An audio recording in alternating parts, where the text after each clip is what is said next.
A mensageira do Senhor escreveu que a apostasia alfa na Igreja Adventista do Sétimo Dia começou com o Kellogg e que algum tempo depois viria a Ômega. Veja o texto a seguir. Todos os meios agora para serem empregados para salvar médicos associados do Dr. Kellogg de infidelidade, de sentimentos que vai trazer no ômega das afirmações contidas no templo vivo. As teorias contidas no templo vivo são o alfa de uma longa série de heresias que o inimigo armou para serem trazidas entre nós pelo grande e amplamente conhecido Dr. Kellogg. MS 168, 1907. Em 21 de fevereiro de 1904 Kellogg escreve uma carta para o ex-presidente Butler. Nela podemos compreender a relação da apostasia alfa com o tema da personalidade do Espírito Santo. Segue a tradução do texto original que trata sobre o assunto em questão, o que é um panteísta. Primeiro, ele é um homem que acredita que todas as coisas é Deus. Para ele, cada árvore é um Deus, cada porco é um Deus. Em um real sentido de tal modo que eles são objetos apropriados de adoração. Segundo, o panteísta acredita que o homem real não é o que vemos, mas uma alma ou um espírito, o qual vive no corpo e que na morte desloca para dentro de algum outro corpo. Este pode ser de algum animal ou pode ser um outro homem, e atinge finalmente felicidade perfeita por ser absorvido para dentro da grande mente ou por cima da alma ou se não alguma coisa que não possui corpo em absoluto. Agora, eu peço a você para colocar seu dedo em uma linha ou em uma palavra em meu livro, O Templo Vivo, a qual endossa qualquer tais noções ou a qual até dá a possibilidade para qualquer tais noções. Eu vou ficar extremamente agradecido se você me mostrar um único exemplo. Isso foi cobrado sobre mim, e eu tenho esperado pacientemente agora por vários meses por alguém a fim de vir adiante assinalar em que particular eu havia ensinado essas coisas, em que palavras ou em quais frases.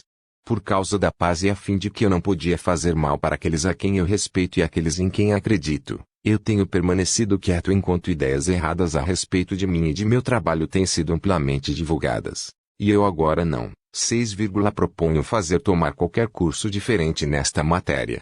Eu estou unicamente escrevendo isso para você de tal modo que possa conhecer o interior do meu coração.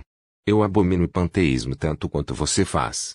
Eu tenho esforçado em meu livro para simplesmente ensinar o fato que o homem é dependente de Deus para tudo, e que sem o poder divino trabalhando nele o Espírito de Deus, operando sobre os elementos quais compõem seu corpo, ele seria poeira.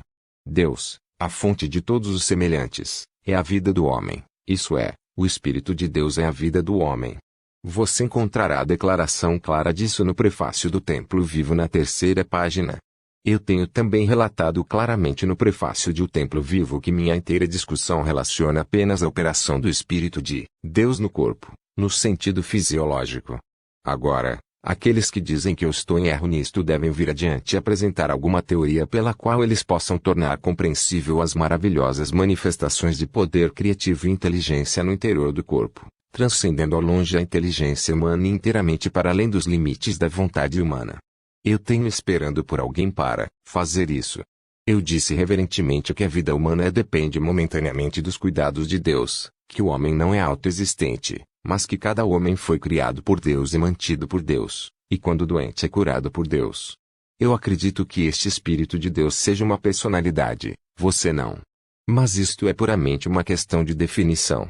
Eu acredito que o Espírito de Deus é uma personalidade, você diz, não. Ele não é uma personalidade. Agora, a única razão pela qual divergimos é porque divergimos em nossas ideias quanto a que uma personalidade é. Sua ideia de personalidade é talvez aquela de aparência uma pessoa ou um ser humano. Esta não é a concepção científica de personalidade e esse não é o sentido no qual uso a palavra. O teste científico em favor da personalidade é o exercício do arbítrio, vontade, propósito, sem qualquer referência à forma ou ser material. Quando um sapo com sua cabeça cortada fora é feito a pular e saltar em círculo por intermédio de beliscar sua pele, o fisiologista diz, aqui está a prova de personalidade residente na medula espinhal do sapo.